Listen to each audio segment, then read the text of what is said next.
Welcome into episode 6 of the Inner Circle podcast. Zach Klein, Todd France, Matt Ryan, Aaron Donald. You know, hold on. I don't like that. I don't like that theme music this week, guys. We're going to go with something different. I think is this better? Is this better theme music? Oh, man. I didn't get a FedEx. I didn't get anything in the FedEx. I didn't get a UPS delivery to the house. Now listen, that ass I'm whooping we assuming gave that's you coming next week. That ass whooping good enough, man. I'm gonna let you live this one. I'm gonna let you get away with this one. That was a bloodbath, man. Wait, Aaron, you're not gosh. sending it to him. Wow, you're letting him off the hook. What was the final score? 48-7 or something like that? 48-7, I think, yeah. I can't do that, Todd. I'm being a bully if I do that. You know, I What gotta a let guy. him live, man. What a nice guy. I'm gonna let him live. I would pay out my bet, though. I always pay my bets. So, I know you will, but I'm gonna let you live this one. It's fun. Yeah. You were a lot safer in the CBS studios this past week. Good to be back in there with the boys, Matt. Yeah, good to be back in the normal routine. Fun weekend. Crazy weekend of football, though. I mean, the blowout started on Saturday with Pitt getting after BC, but we had a bunch of those in the NFL, and then we had some crazy comebacks. So it was a fun day in the studio watching it. How about you boys? How was the weekend? It was good. It was good. Could have been better. My son lost his first game this year. They 5-1. I feel like I was more mad than the players was, though. I'm grumpy as hell, all pouting and shit, but it's cool. On to the next week, right? So That's all right. All of the unbeatens going down this weekend. golly, man. Did you show your displeasure, AD? Because I can somehow see TMZ in LA, your 9-year-old son loses a football game and he's wanting ice cream and TMZ gets a camera video. You just like losing your mind or something like that. I'm gonna say you this, and don't judge me for doing this. I'm the defensive coordinator for the team, right? So we lost. And What was the score? All right, give me the score then. If you're the DC, what was it? Was this a defensive issue or an offensive issue? It was 20-12. We couldn't score on offense. We actually scored on defense, and they was kind of cheating. We ain't gonna talk about that though. But you know, they got in line, and they're like, I'm like, I ain't touching nobody's hand. I sat down on the bench. I ain't even get no fouls. You didn't even shake hands after the game. Hey, I'm a sore loser. man. I'm a sore loser. So I apologize. What was your team breakdown? Usually we get like all of the coaches after our games in flag football. We each give a nugget or something like that. Did you say anything to the team afterwards? Who, our team? Yeah. Yeah, I just told them we got our ass whooped. I felt like they wasn't physical enough. I'm bland. I'm straight to the point. You know what I'm saying? We didn't get the job done. So How do the other parents react, AD? How do the other parents react? Do they not say anything? I mean, They ain't say nothing. I They wouldn't ain't if say you were my nothing. kid's coach. No, they ain't say nothing. They understand. We trying to get the SoFi. We get to the championship. We get to play in SoFi Stadium. Okay. So we shooting for something, man. So I got to make sure my kids is ready to go, man. So We're 5-1. How many regular season games? We play 10? we got 10 two and more. then playoffs? We got two we more. got, yep, Okay, so two we more. play 8. This week is our homecoming. We play another undefeated team this week. That's a good team. So another good challenge for us. So we're gonna see. Why do I feel there's so much dysfunction, chaos with the Philadelphia Eagles? Because it is.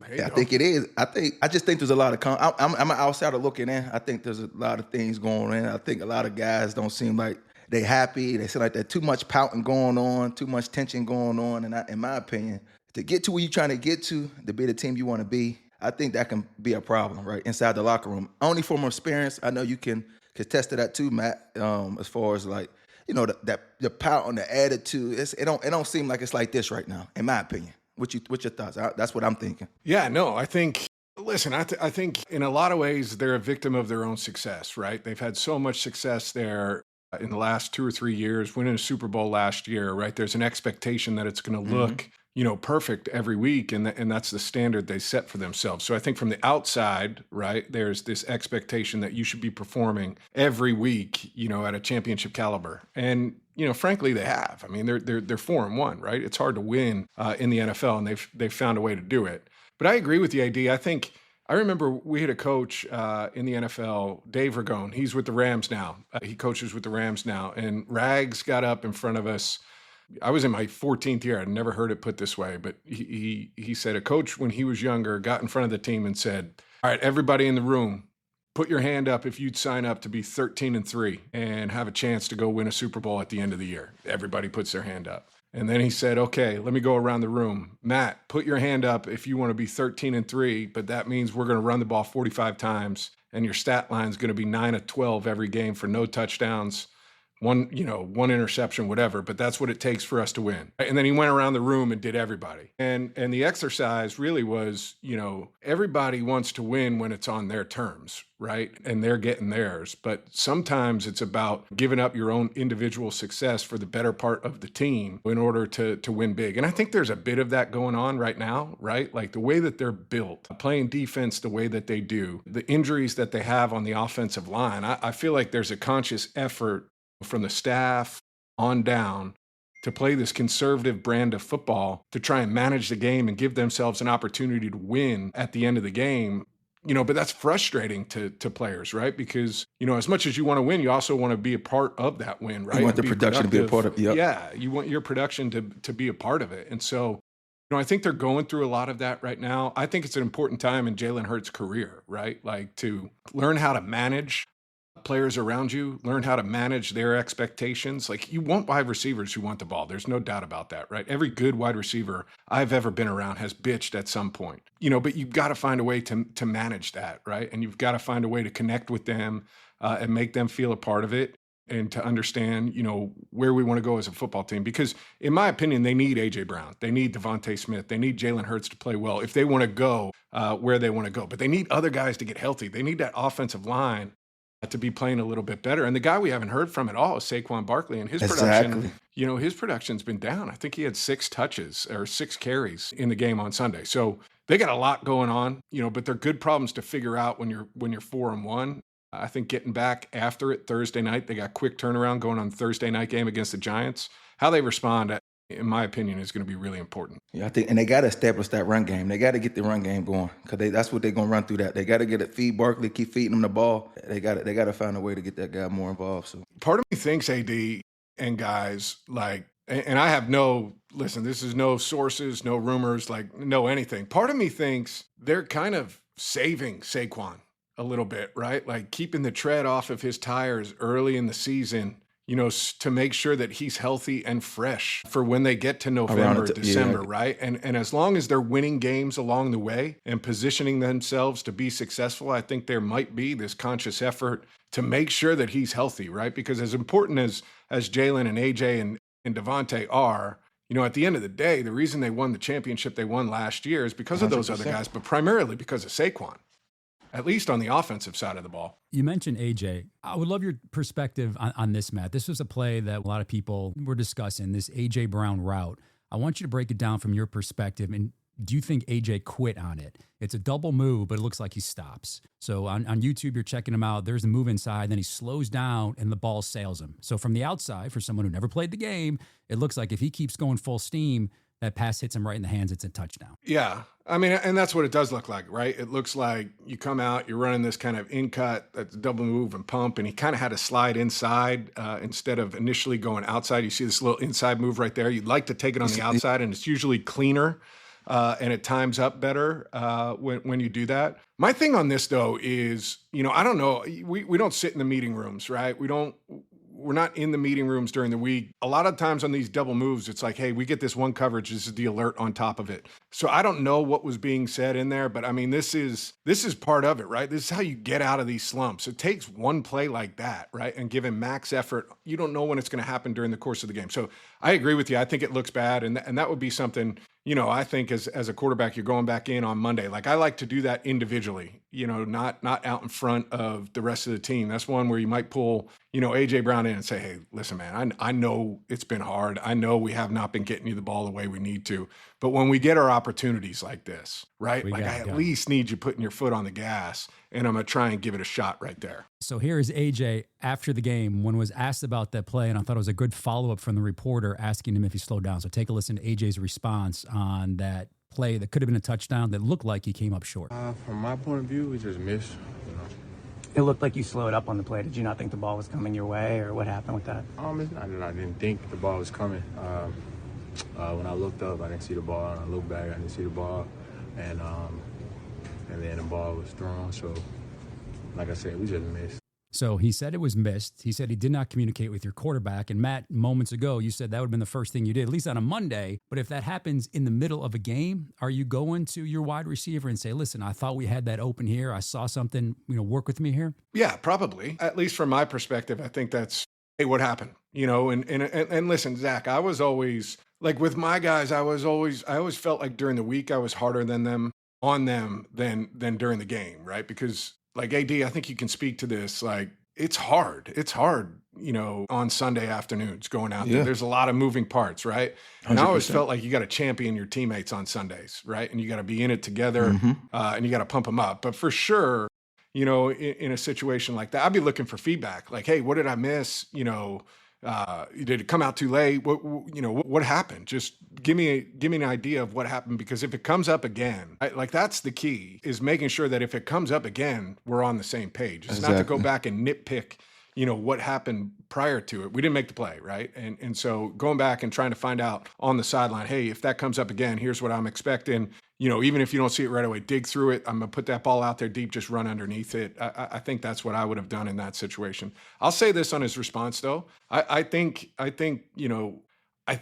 in his head, he was trying to diffuse the situation, given all of that they have, been dealing with the last 3 or 4 weeks, right? And we talked about the cryptic tweet the week before. We've talked about the media, shitstorm that's been there in Philadelphia that they're dealing with. I think in his head, he's saying, listen, I got to get on the same page with Jalen, but right now is not the time nor the place to answer this question. And I actually give him credit for trying to diffuse the situation and handle it in-house. I think that's always a good thing. Speaking of the Eagles, Todd, C.J. Gardner-Johnson, he was recently cut from Houston. You played for the Eagles. Do you kind of work that back? You check in with Howie?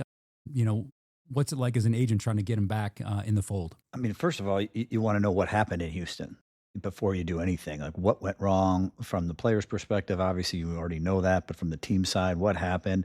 Then also you got to look back and you sit here and obviously everyone's like, oh, bring him back to Philly. Well, why did Philly deal with him, and move him to begin with, right? There had to be some sort of reason. So let's look back at that. So you understand what happened in Philly. You understand what happened in Houston. Sure, you're proactive and you're reaching out to teams, but also you have to understand, like, teams, if they want you, they're going to be calling too. So if Howie and them want him, the second that happened, they'd be reaching out and letting you know as well. It doesn't mean you're not proactive and reaching out to teams. You absolutely are. And one of the biggest things you're doing as an agent when you are calling teams after guys getting cut in this type of a situation is you're making sure they understand why it happened too, because they don't necessarily want to inherit a problem if there was a problem or any of that type of stuff. So making sure you can sort of put that out, put that whatever issue is away. Now, don't get me wrong. Teams talk to teams too. They all have friends with each other. They scouted together. They were on this team together. So they're communicating too, but you'd like to get your side out there also. So you'd be very proactive with that for sure. CJ aside, how do you handle players getting cut in the regular season during the middle of course of, a long year? I mean, it's tough, obviously. I mean, it's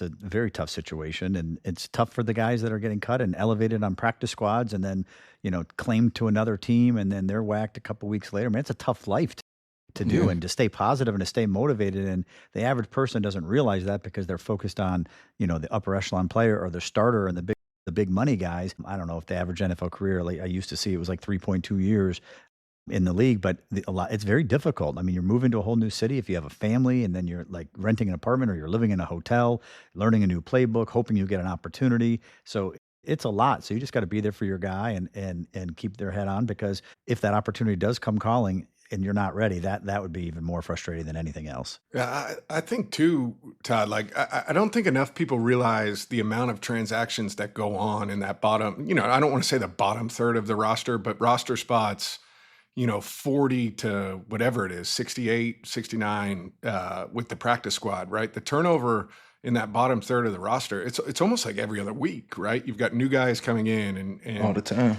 Oftentimes AD be like, who's he? 100%, bro. Listen, out at practice and trying to introduce yourself. So, I mean, it's I've always had so much respect for those guys of how they handle that. That's roster management from the front office, right? And the coaching staff, because they're looking at injuries and they're looking at the depth and what they have and what they need to backfill sort of in the practice squad group to make sure that, they're getting thin at linebacker. They got to add some more linebackers because they elevated a guy. And then they're trying to figure out the medical aspect of it, right? How long is this guy going to be out? And they're getting the MRIs back and trying to figure all that out and talk to all the different doctors, and the agents are wanting second medical opinions. So it's a revolving door, and it's, to your point, it's constant transactions and moving parts. So definitely something that the teams have to do a great job with. For sure. I seen guys come in that was new and be there for 2 weeks, and then I'm like, where's so-and-so at? They be like, yeah, they cut him. I'm like, it's a cutthroat business, man. It really is, man. They here for 1 week, 2 weeks, and then gone the next week. It's like, golly, you just brought this guy in, you think he's gonna be good. You like, oh, you see him at practice a little bit doing decent, and then the next week he's gone. I'll be like, golly, man, it's a revolving door all the time, man. It's just a cutthroat business, man. So it's just the Not nature easy at all. of football. Not at all. We taped this on Tuesday afternoons, and the NFL released a transaction wire from the day before, from Monday before. And there's nearly 50 transactions on there. To your point, Matt, nobody has a clue. You're focused on the big names. Those are on your fantasy football team, your favorite fans, starting quarterback, defensive tackle, but more than 50 lives were impacted yesterday. It's crazy nobody talks about that. 100%. And oftentimes as a player too, right? Like you leave on Monday afternoon or whatever after you're done, and these transactions usually happen after the day is done, right? And so if you're trying to unplug and just get away from it or whatever, and you don't even know this has happened until Wednesday morning if you come in, or Tuesday afternoon, whatever, your routine is. And like AD said, you'll be out of practice, specifically on guys on the other side of the ball, right? Because you don't see them in meetings, separate all morning. And then you get out there and you're going against the scout team and you're like, dude, what happened to Joe? What happened? Where is he? He was just here. Yeah. There's one guy who doesn't have to worry about his job. It's Buccaneer quarterback Baker Mayfield. The fourth last-minute win in 5 games for Mayfield, 29 of 33, 379 yards and 2 touchdowns. But my favorite thing about his performance was him talking trash before the game. This was outstanding.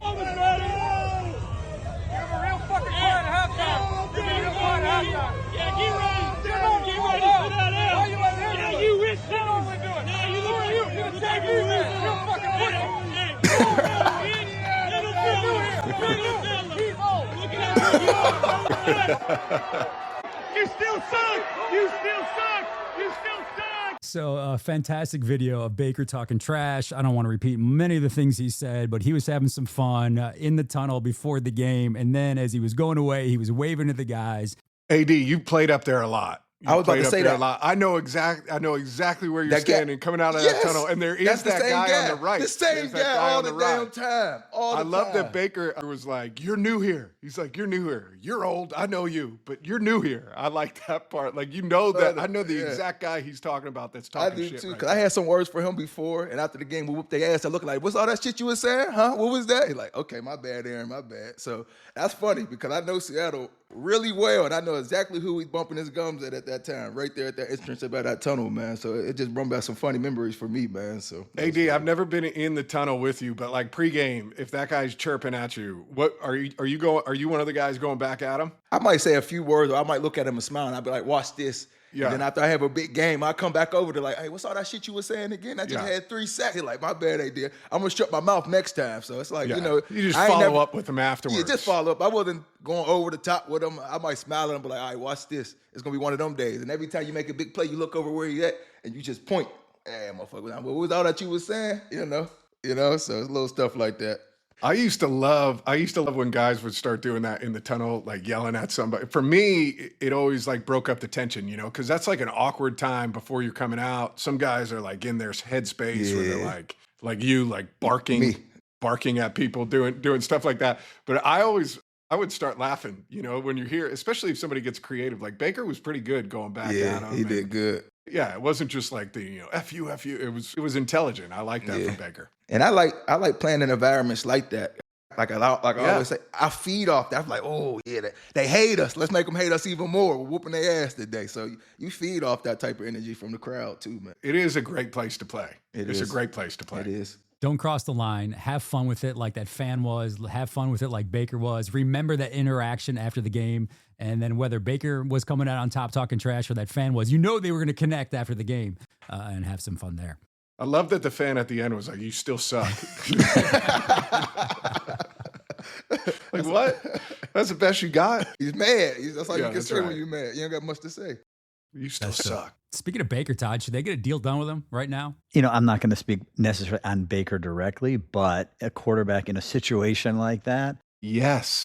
It never benefits the team. I shouldn't say never. It generally speaking doesn't benefit any team by waiting to do a player's contract. The dollars aren't going to go down. But there are a lot of things to look at. Number one is a team, whether it's Tampa or whoever, are they a team that does deals during the season? What's the player's mindset? Does he even want to do a deal during the season? Does he feel like that's a distraction? Because it doesn't happen overnight. It's a lot of back and forth, and does that frustrate a guy? And then you got to also, as a team and as an agent, you're looking at how many years does he have left on his deal? How much guaranteed money is left on this deal? How old is the player at this time? What does the quarterback market look like? Is there a chance that the team can do a new deal and actually save money on the cap, which allows them more flexibility come March to spend more money to surround him, whether it be offense or defense? I mean, there's a lot of moving parts to these types of things. But again, all of those things are things to consider both on the team side and the player side. Obviously, there's the injury risk for the player in terms of getting it now. But if I'm someone who has a player that's been a high first-round pick and made a lot of money, has gotten a veteran deal or two and significant money, I feel like you can take that risk, so to speak, because it's not like you're a later round pick and never have had it. And oh my God, the team's dangling this money. I just got to take it no matter what, which a lot of teams try to do because they understand the human element.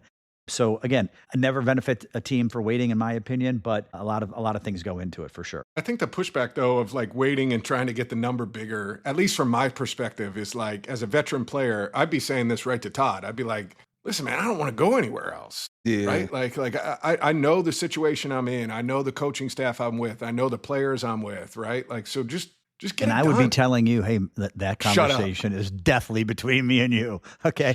No, but look, I'm not saying it's him, but the player has multiple years left on his contract. He's not going anywhere anyway. So the team understands that. But when you're a team and you're a good team, you would think you still want to reward your guys, right? You want to take care of the guys that are doing a good job. Send a message in the locker room to the other players like, hey, do the right things, come to work on time, focus, play your butt off, and we're going to reward you. And so I think there's a benefit to the team as well. I mean, it's not just if all teams went down the path of, we know this guy doesn't want to leave, we can tag him, he's going to be cheaper because he's a safety or a tight end and those numbers are low, we're just going to pay him the cheapest, as opposed to making the guy the highest paid tight end in the history of the NFL, which isn't a better deal for the team, but is the right deal for a player. Teams still do the right things on those types of things because it's a star player. And again, they're trying to send the message and do the right thing. Yeah, I think good organization, you pay what you're emphasizing, right? What you emphasize, what you want from the players, kind of competitors that they are, the way that they work, the way that they perform, like the leadership, all of those things. You gotta pay what you're emphasizing, right? What your culture is built on. And to me, I mean, I think he's the perfect culture for that locker room, right? And for Todd Bowles as a defensive, physical head coach, I think Baker fits that so well. What's your thoughts, AD? He's playing lights out. I wanted to see Todd. You, his agent, Baker Mayfield's agent, what you doing when it pertains to that contract situation? Would you tell it on? I kind of figure, I kind of know what you were going to do, but I want to hear your thoughts. Say it on the podcast. How about that? I don't want to speak on his part, but just hypothetically speaking, if I had a guy in that boat, I would. I mean, I'm saying my guy's drastically underpaid. I'm looking at the rest of the market and comparing what he is. I'm also taking into account what the surrounding pieces are and what the team's cap situation is. If it's me, I'm sitting here saying, I've given the team a pretty good discount and they've gotten pretty good value out of me for X amount of time and I produced at a high level. So, I mean, I think my history personally for me shows that I'm not looking to take discounts. I'm shopping at the most expensive stores, but I think my players warrant it. And you might think I drink the Kool-Aid of my players, and maybe so, but that's what I truly believe, and that's what I would fight for the guy to, become whoever it is, whether it's a quarterback, a receiver, special teams guy, a guy who can back it up and has the resume for it. Why shouldn't he become the next guy up, whether the highest paid type of guy? Why should he not get what he deserves? Well, his production has been top 10. Yes. And he's getting paid half of what the top 10 guys are making. So, I think even if it doesn't become number one, right, getting into that same level, wherever that level is and whatever's, works for him, I think is absolutely fair. Got to be in that top 10 for sure. Yeah. So you have a as long as he keep playing how he's playing, they keep winning games. It's going to come. And that's the key, right? Like he's been doing it now. This isn't 5 games into it. This is exactly what he's been doing all 3 years that he's been there. Yeah, coming off a year where he threw 41 touchdowns and 16 interceptions. So he was balling last year. He's balling this year. And it's helped that he has one of the top young receivers in the game, in Emeka Egbuka. 25 catches, 445 yards receiving, 5 touchdowns through 5 games of his NFL career. First player in NFL history with at least 25 catches, 400 yards, and 5 TDs in his first career 5 games. So how does a start like that, Todd, impact a rookie? The impact of a rookie, there's no bonuses in his contract. You know, he's got a 4-year fully guaranteed contract, and then the club has the 5th year to exercise a 5th year option. And people always wonder what that's about or whatever. And there's actually a lot of things that go into it. So his performance does matter because after the first 3 years, I think it's May 3rd, after the 3rd year, the team has to then decide to exercise or not exercise his 5th year option. So his performance in those first 3 years are critical to determining what his 5th year is going to be worth. And there's levels. So for example, if you go to 2 Pro Bowls, by the way, these are original ballot Pro Bowls, not like as a guy backs out and backs out. If you're original ballot 2 out of the first 3 years, your 5th year number is equivalent to the franchise tag. Obviously, the more likely then what? You're going to get an extension early because that's a 1-year huge number. So if you go to the next level, which is, again, all these numbers are based on these criteria, but they're also a percent of the salary cap. But the second one is if you go to 1 Pro Bowl out of 3 years, then it's equivalent to the transition tag. Not a tag you always hear about as much as you hear the franchise tag. Not going to get too deep into it right now, but it's basically the average of the top 10 players at your position. So again, another big number. Then the next level is, did you play 75% of the play time 2 of your first 3 years? Or did you play 50% in each of your first 3 years?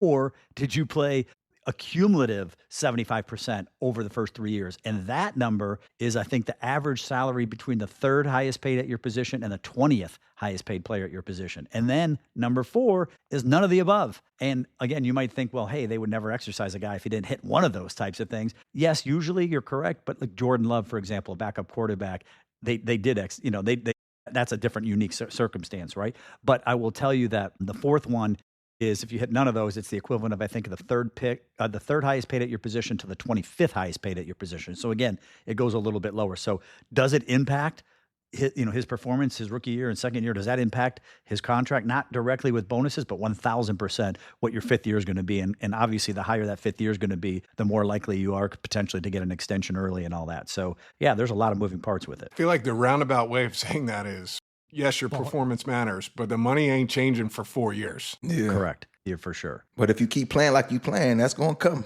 Correct. He's going to get it on the back end, so don't worry. Just keep playing ball, keep winning games. It's going to come. And it doesn't mean the team couldn't do a deal after 3 years either, right? Right. Yeah, you can extend earlier.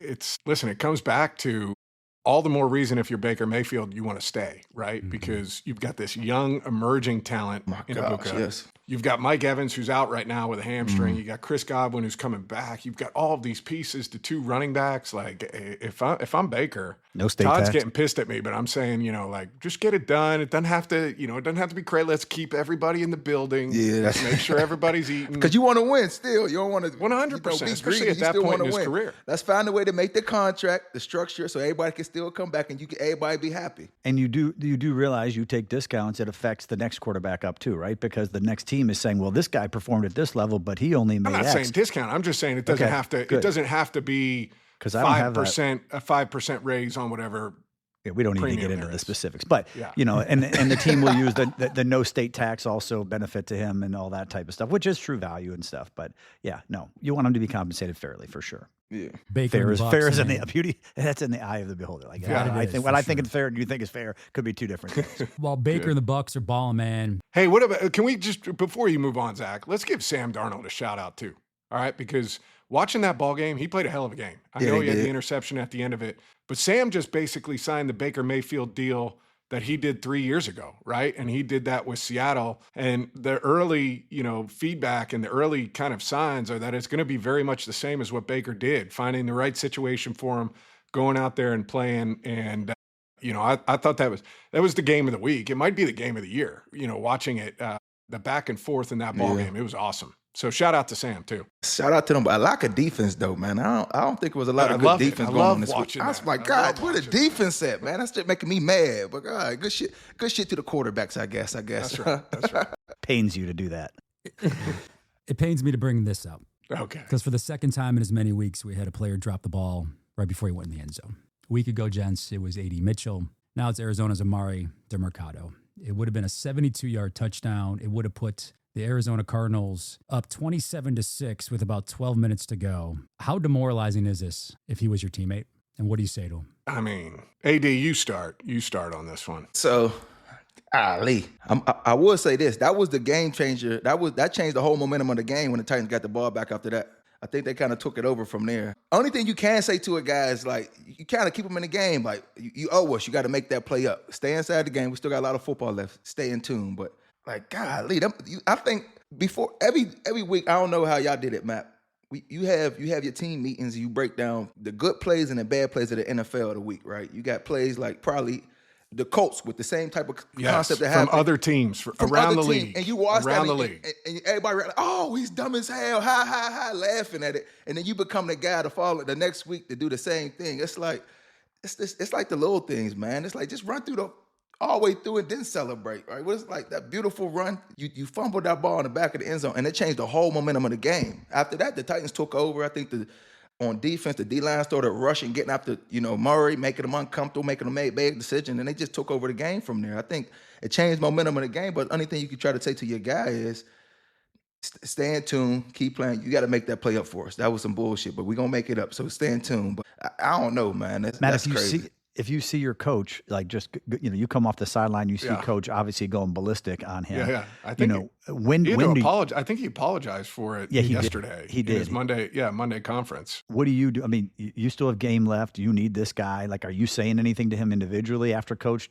shreds him? Yeah, I think that's where you got to show some love, right? Like, I think it's like parenting, Todd, right? When Sarah's at home getting on the boys, and you see it, then you got to be like, hey man, hey, it's all right. Like, we got to pull it back together here, okay? You can't be bad cop.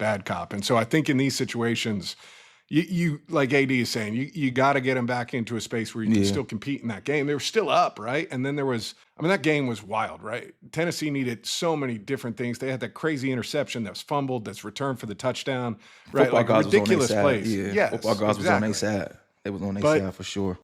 I think the thing that's hard, especially with this particular play, right? And I'm not trying to single out Amari DiMercato for this, but like AD said it, everybody watches around the league tapes of mistakes that are made, and hey, let's not be the ones that make this mistake. With this current situation of fumbling as you're going over the goal line, like, this has happened enough. Yeah. Right? It's happened enough. They made a movie about it. Chad Powers, the new movie that's out, is about this guy fumbling going in, so it's not like this is first or second or third or fourth, right? Like, this is like, I remember Deshaun Jackson's like the first one I can remember, doing that. But then even in Atlanta, I saw Kyle Pitts do it. I've seen Jonathan Taylor do it, right? Like in Indy, just a lot of guys. Like, it's amazing to me that it still happens because it's being coached. And I am sure the reason Jonathan Gannon was so pissed is because I guarantee you A.D. Mitchell was on that tape that they put on, whether it's on Friday or Saturday or whatever. Yes. And I'm sure Jonathan Gannon said, hey, you can't do this. I don't care how free you're running in there. This is not happening. Now, I will say this, Jonathan, you can't do that. You can't do that as a coach, getting physical with players. You cannot do that. We don't know the relationship neither, right? We don't know what was said. It looked worse, but I don't know what was actually being said. We don't know how their relationship is. It do seem over the top from what we're watching, but I always like to give them the benefit of the doubt, because I'm like, I don't know how close their relationship is. I don't know how they talk. I don't know what was being said. I know it's a little animated and a lot of shit going on, but so I'm gonna just try to clean them up by saying that I don't know the whole situation, the relationship, and all that either. 100%. We don't have to judge too hard, but there is. It looked out of pocket for sure, though. Yeah, there is a level of understanding that I think you have to have as either a quarterback or a head coach, right? That there's a different standard, that you're held to than some other spots, right? Yeah. And you've got to be aware of that. And I'm sure JG will learn from that. And he did apologize in the Monday team meeting. In the video that you guys saw, his left tackle, Paris Johnson Jr., was there with his arm around Amari, holding him up, trying to build him up on the sideline. So you feel for that young man and what he's going through. Todd, you ever see anybody cut middle of the week after a bad play? Obviously it happens, but it's not near as common as more a guy getting actually benched. And it also depends on who made the mistake, right? I mean, what is their contract status? I mean, if it's a guy on a minimum, it's a 1 year, a lot easier to move on from a guy like that than it is a marquee player, that type of stuff. But you also have to look at what's the impact on the salary cap if I get rid of this guy. What's the depth at that position? You cannot make an emotional decision because of your being angry and frustrated. You got to let it calm down, then revisit it and look at it. If it's a reoccurring thing, if it's something that you've been saying to him over and over and over and he's just not getting it, like all the situations are different, but not an ideal situation. Again, I think way more common to see a guy benched than you would see a guy cut like that right after that. I think the key thing to what you're saying too, Todd, is like if this is a first offense, right? Like first time screwing something like this up, very rarely do even a benching, right? Like I think very rarely do you see something like that happen, the first time. It's the repeated mistakes. And we don't know, what's happening at practice, all of those things. But a lot of times, from the outside, it seems like a knee-jerk reaction when you have somebody cut after a glaring play like that. But there's usually a trail of crumbs that lead up to that one play that you saw on the field. And as an agent, like I've had players that are quiet. I've had guys that are, more vocal. And in general, like you can't coach everybody the same. You got to know as a coach how to get the most out of your player. Yep. And so you could bench a guy and that literally will just tank him, right? Or you could just get on him and it motivates him. Everyone is different. So I think as a coach, and you got to be real careful to your point, whether it's the first time or third time, whether you're benching him or what you're doing from a discipline perspective, because everyone reacts and takes it differently. And if you need this guy down the stretch, you can't do that. And I remember years and years and years and years ago had a number 2 pick in the draft and he was really, more on the quiet side, and they thought, all right, we're going to put this guy on kick return as a number. That's not something you would do, right? Risk him getting hurt like that. But they thought that would fire him up. It didn't. But like he could run 100 yards, and his reaction would be the same as if he fumbled the ball. That just was the mentality of the guy, and you got to understand that as a coach and make sure you're getting the right and the most out of your guy. So. And those are conversations agents have with the front office too, on make sure they're managing and doing the right thing with the guy in their building. I know we were killing Younghoe Koo for not talking after he missed that first field goal week 1 for the Falcons. Kudos to Amari DiMaccardo, who he did talk afterwards. He owned it. He apologized. He did say he had to be better. So he took it like a man, and they're trying to move on and get better for Arizona. So the Titans guys, they were one of a handful of teams that overcame massive double-digit deficits. I think Adam Schefter put this out on Twitter yesterday. They were down 18 to beat Arizona. The Panthers were down 17 to beat Miami. The Broncos came back from 14 down to beat Philly. The Saints were down 11. And then you had Washington down double digits to come back and beat the LA Chargers.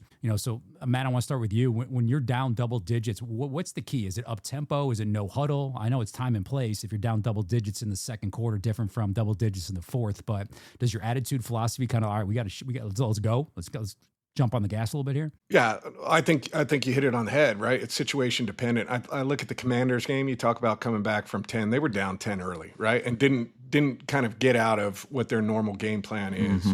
I think it also depends on your team too, right? Like, I think, I think back to teams that I was on, and a lot of times if we trailed or something like that, one of the things we did well was get back into that up-tempo offense. And it wasn't necessarily to throw the ball or anything like that. We just, those early teams I was on in Atlanta from like 2008, 2012, around that time, we did a lot of that. And so jumping in, I think, does a couple of things. Number one, it simplifies what the defense does, right? Wears down a defensive line, which to me is the key to getting back on schedule, right? Slowing guys like AD down, getting them tired.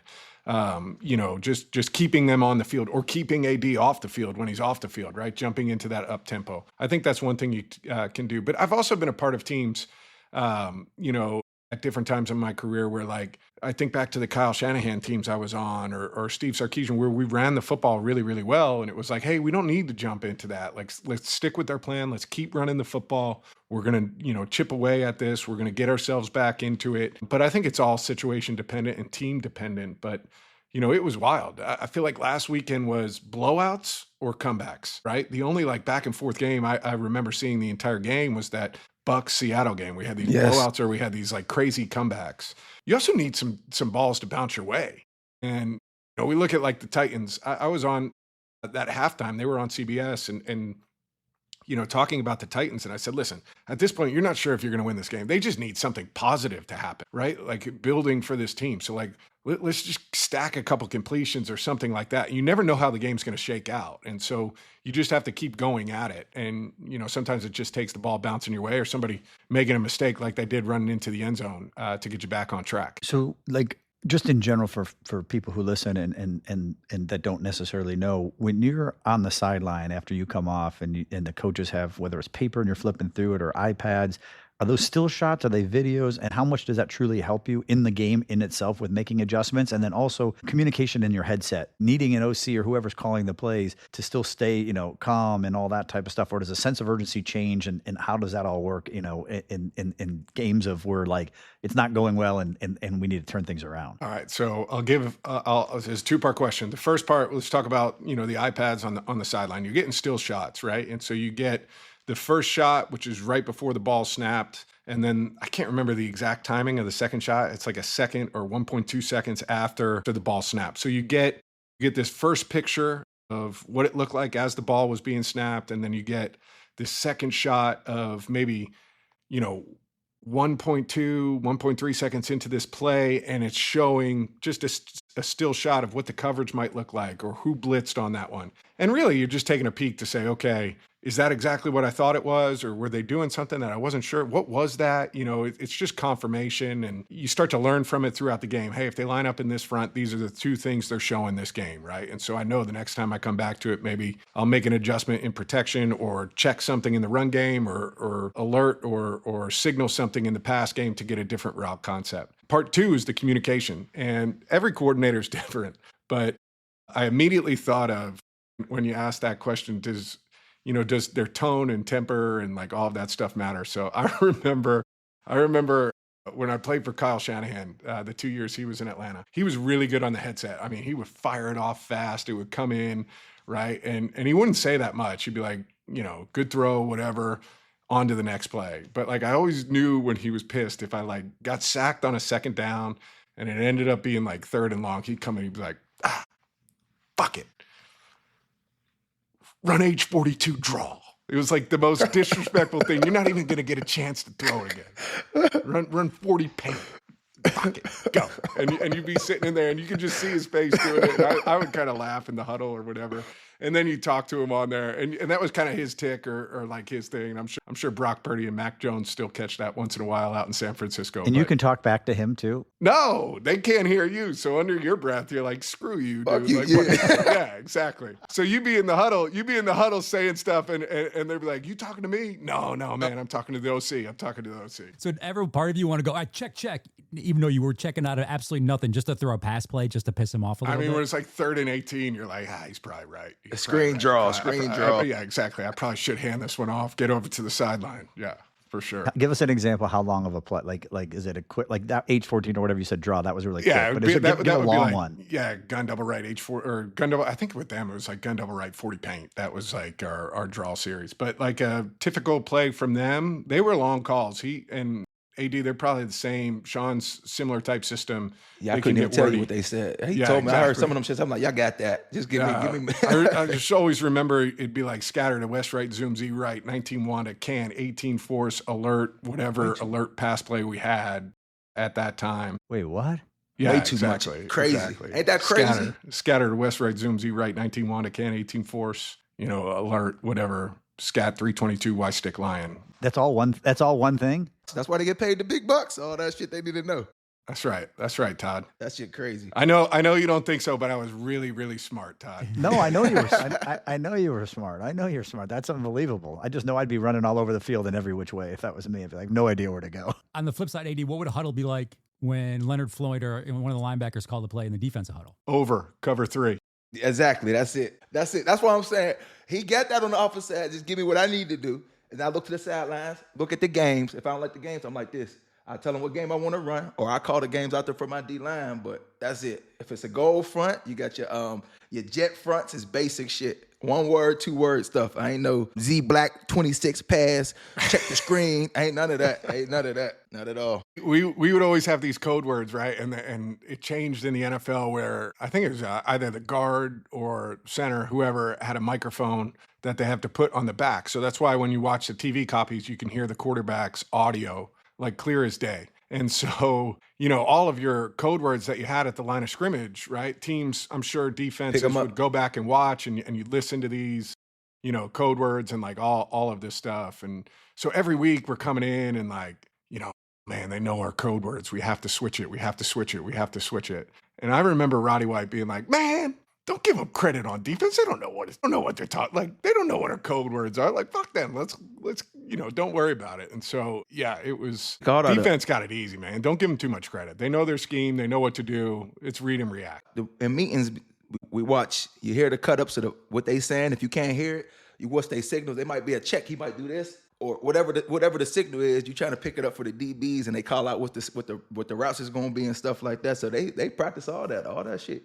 They're sharp on that side. I feel like we would always try and do one at the beginning of a drive or something like that, where we knew you guys knew whatever our code like a dummy word call was. kind of thing. And we'd be like, "Hey, come in. It's a dummy. Dummy. Whatever our code word is, use it. Have them all call out the screen, and then you run power right at them." I got caught with a couple dummy calls before. I'm like, Coach, they said I thought you said when they say you told me it was going to be a draw when they did that.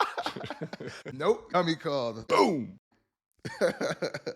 That's awesome. Fantastic. Yeah. All right, AD, we've been killing the defense all. We call them stupid, calling them dumb. No, they're good. They're good. They're sharp. Give me some love for some of your defensive guys of the week. Who are AD's ballers for this past few games? So I think this week was a lack of defense, man. I wasn't too proud of my defensive guys this week, but I'm gonna give some credit to my guy. Was it Kool-Aid, the corner, number 4 for the Saints? Had 2 big picks, a big pass deflection to close out that game, the last drive with the Giants to for that win for them. I think he played some good football, made some big plays for him. I got to give some love for my guy, Devin Lloyd. Pick 6, Jaguars, 99-yard return for a touchdown. That boy was working. Shout out to him. Another guy I think was getting after the quarterback. Simmons, my 3 tech from the Titans, got at he had about 7-8 quarterback pressures, a sack. He should have had another sack. He let Murray get up out of there, but he pressured him to make him throw it away. I think he affected that game in a big way. He's not only your 3 technique. He played some good ball though. He was out my there man working. to the left in the screen. I'm just like, I'm over here just smiling. I'm like, there you go. Well, Yep, he played good. I think he was affecting the game, right? I think he was a key piece to that defense for them to get over the hump. But my number 1 guy this week, Denver Broncos, I think that defense picked it up and started playing some good ball. As a defense, they had 6 sacks, about 9 or 10 pass deflections. But Nick Bonito, he got after it. Nick Bonito, 4 tackles, 2.5 sacks, closed out with a sack to back him up late in that fourth quarter, man. So shout out to Nick Bonito. A great week. He leading the NFL on sacks right now, so keep it up, man. Keep going, man. No slowing down, big dog. So let's clap it up for him one more time. Let's go, fella. Clap it up. Well done, Nick. Well done, Nick. Their defense is good, man. Yeah, their defense is good. Because there was a lot of lack of, I'm like, where the defense at this week? And they picked it up and started playing some ball. They showed up. They was running some good games, got some good blitzes. I know a couple times I felt like Hurts was holding the ball too long, cover sacks, but that's what they did. They did a good job on the back end. They got after them, did their job, man, and they was eating. So shout out to that defense overall. AD, when Matt was talking earlier and he was talking about going up tempo and try to get the D-line tired, were there ever times where you were literally really tired, or were you in shape, conditioned enough to where you were fine? I was in shape. So I was tired as hell, but obviously I could put myself in shape to have that second and that third one and keep out there. But there was times where you got them 15-play drives and, one of my guys are I'm like, no, man, I need you out here with me. Don't like a Von Miller or Leonard Floyd. No, y'all ain't running to the sideline. We're going to finish this game together. Keep y'all ass in there. We're going to work these games. We need to try to close out this game. But it be like that sometimes, man. You got to find a way to, monster through even when you fatigue and when you tired, and they keep them hurry up. Definitely them 2-minute drives. I hated 2-minute drives. Definitely when they completing the ball, keep it going. I'm like, God damn, let's get off the field, man. Shit. Get me off the hustling please. down the field. Did you guys see at the end of the Jalen Hurts, the Hail Mary from the 20-yard line? He threw it and then he sprinted towards the end zone in case there was a deflection. Like, I've never seen that before. Yeah, I have never seen that before. If you're gonna give props, freak athlete. If you're gonna give props of a quarterback sprinting down the field, I think you should look at the tape of Dak Prescott when he handed the ball to his running back who ran down the field, and Dak was like, I saw a tweet that said he clocked like 18 point something running after the ball because of the time, and he wanted to get down there to make sure he gets his guys in position and all that stuff. So don't just don't leave Dak in the dark on that one. Shameless plug. Yeah, Dak playing some good football too right now, man. Shout out to Dak. They playing some good football, man. Good stuff, AD. Matt, 2-minute drill. Hit us. All What's right. the order Hey, this week? the order is going to be AD, Todd, and then Zach. All right, we ready? Let's do it. All right, here we go. Clock is started. AD, what makes you more excited? A Pitt win on Saturday or a Rams win on Sunday? Shit. Can I say both? No. No. Rams. Rams. All right, there we go. Todd, we talked about Emeka Egbuka's rookie deal a little bit earlier. Old CBA, where it was a wild, wild west on rookie contracts, or do you like the new CBA, where it's slated, done, and it gets onto your next contract sometimes a little bit faster? Oh, I like the old one. It was, You and me more both. flexibility and the ceiling was rolling. Yes. Yeah, exactly. You and me both. All right, Zach, we're through 5 weeks of the season. A lot of different storylines, a lot of different areas we could go. One player that you'd like to do a sit down with in the NFL after 5 weeks of the season. I know it was just killing Todd about Dak, but I'd love to go one-on-one with the star of the Cowboys with the star on his helmet, Dak Prescott. Surely Todd can make that happen, right? Surely. I know some people. Go ahead. Okay. We're, All in, right, a, AD. we're in a 2-minute drill. Keep it going. AD, you gave some shout out to some of the other defensive players of the week. Rams excluded. There's one defense that you could play on in the NFL right now that you could be a part of. Who you choosing? Shit.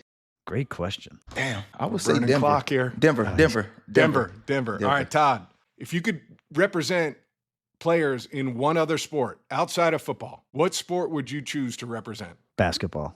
Basketball. Those For sure. guaranteed contracts, for sure. For sure, guaranteed contracts. Also, I was it didn't translate, but that was always my dream to play in the NBA. I gotcha. All right, last one. We got 10 seconds left. All right, I asked about a player, Zach. One coach through 5 weeks of the season that you'd like to sit down with. Nick Sirianni. I really want to know what's going on behind the scenes in Philly. Boom. Let's do it. Zach was more 201. precise Well this done. weekend. That's pretty good. Well done. Good Great well job, done, boys. Bring it up. boys. Well done. Good stuff, job. gentlemen. Todd, what are you looking forward to this coming weekend? That's a great question, Zach. Coming into the show, I wasn't sure what I was looking for. At the end of the show, I will tell you what I'm looking forward most to is seeing if AD, as a defensive coordinator, and his team becomes 6-1 going against this undefeated team.